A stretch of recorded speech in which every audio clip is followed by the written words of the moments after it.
Mengenai mati syahid, disebutkan beberapa diantaranya adalah mati terbakar, tenggelam, terbentur, sakit di perut dan lain-lain. Apakah orang yang buruk akhlaknya ternyata akhir hidupnya berakhir tenggelam misalnya, apakah mutlak syahid?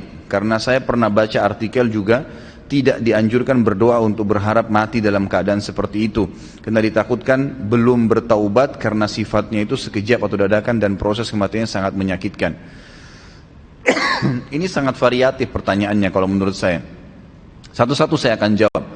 Di sini pertanyaan pertama yang saya tangkap adalah, apakah mutlak orang yang mati tenggelam itu dihitung syahid walaupun tadinya buruk akhlaknya? Manusia tidak ada yang sempurna. Sekarang saya pernah kasih contoh begini ikhwah. Ada orang pulang dari bar, muslim, mabuk, tabrakan mati. Pertanyaannya, saya pernah tanya kepada jemaah saya, apakah orang ini mati syahid?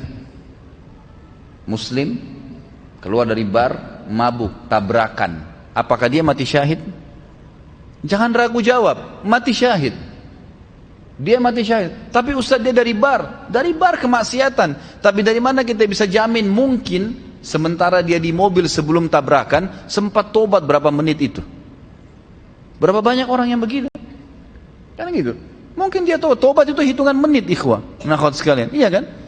Misal, ya Allah, kenapa tadi saya lakukan? Kenapa? Dia mungkin nangis terus tabrakan mati. Karena banyak orang yang mabuk setiap malam. Berapa banyak di Jakarta yang mabuk setiap malam tidak tabrakan tuh? Pulang tidur nggak apa-apa.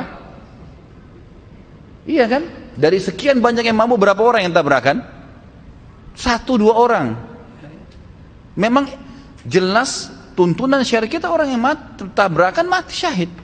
Tetapi kata para ulama dipertemukan juga dengan keadaan hal-hal yang memang dalam agama bisa menolak syahadah itu. Seperti misalnya orang dalam keadaan kafir, orang itu munafik, lain.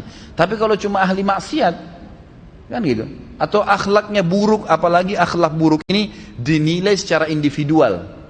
Misal saya secara pribadi karena nggak suka, dia kadang-kadang nggak tegur saya anggap akhlaknya buruk. Lalu kemudian dia mati tabrakan misalnya, atau tenggelam. Lalu saya bilang dia tidak syahid karena akhlaknya buruk. Nggak bisa, tolok ukurnya dari mana? Anda yang menilai pribadi.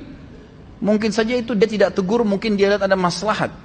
Mungkin saya pernah, waktu kemarin baru bimbing umroh ini saya balik, ada satu jemaah saya berpapasan dengan saya, subhanallah. Saya kalau tidak salam dia nggak tahu. Assalamualaikum Pak. Baru dia balik, Ustadz, gitu. Baru dia balik. Berpapasan di Masjid Nabawi. Subhanallah, saya terus bertanya, kenapa ya Bapak ini nanti saya tegur baru dia tegur. Ada apa sebenarnya? Dia duduk dengan saya pada saat lagi makan di restoran di hotel di Madinah. Kemudian saya sempat ngobrol-ngobrol tentang masalah operasi lasik. Saya kan pernah pakai kacamata dulu, kemudian saya operasi di Malaysia, alhamdulillah berhasil gitu kan. Kemudian saya bicara, dia pakai kacamata orangnya. Setelah bicara masalah lasik, dia bilang akhirnya, Ustadz, saya ini kalau dari jarak dekat, apalagi kalau jauh nggak ngelihat orang. Coba bayangkan ya, jadi dia bukan tidak mau tegur, kita nggak boleh langsung suudzon dengan orang. Ternyata dia nggak lihat, dan saya memang tetap cuma bertanya, kenapa orang ini ya? Tapi tetap saya ramah, saya nggak ada masalah. Sampai Allah akhirnya berikan gambaran kepada saya, ternyata memang dia tidak lihat. Dia bilang, itu waktu Ustadz tegur saya di masjid. Kalau Ustadz nggak tegur, saya nggak dengar suaranya, saya nggak lihat. Padahal kalau kita lihat seperti orangnya normal gitu kan. Jadi subhanallah, dari mana tolok ukur buruk atau tidaknya orang ini? Kalau cuma dari kita pribadi dan hanya karena ada masalah individual itu tidak bisa jadi patokan, gitu kan? Kita lihat global perilaku orang itu. Global perilaku orang itu. Jadi Allah alam, yang saya tahu pertanyaan kalau orang tenggelam dikatakan apakah mutlak itu syahid? Iya saja. Pertanyaan yang saya paham dari pertanyaan ini yang kedua adalah, kalau seandainya di sini ada artikel yang mengatakan tidak boleh orang berdoa agar mati dalam keadaan seperti itu. Memang betul. Jangan bilang ya Allah matikan saya tenggelam, matikan saya terbakar. Memang begitu. Tapi kita dianjurkan mengatakan ya Allah matikan saya syahid. Itu betul. Kata Nabi SAW dalam hadis sahih, man talaba syahadata bisidq ballagahu Allahu manazil syuhada wa in mata ala firashi.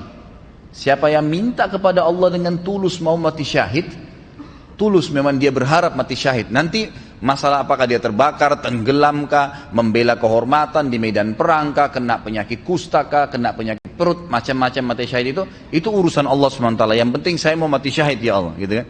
Kalau dia tulus minta, Allah akan berikan kepada dia kedudukan, pahala nanti di surga, di akhirat. orang mati syahid walaupun dia mati di atas ranjangnya. Memang itu fadilah, kita disuruh. Tapi memang jangan minta khusus, kecuali mati di medan perang. Kalau mati di medan perang memang itu sudah umum, gitu kan. Nabi SAW memotivasi sahabat untuk supaya mati di kancah peperangan, itu lain. Tapi kalau jenis ini syahadah yang lain ini, saya tahu ulama mengatakan sebaiknya jangan disebutkan, ya gitu. Misal minta agar mati kebakaran atau agar mati dalam kondisi tenggelam.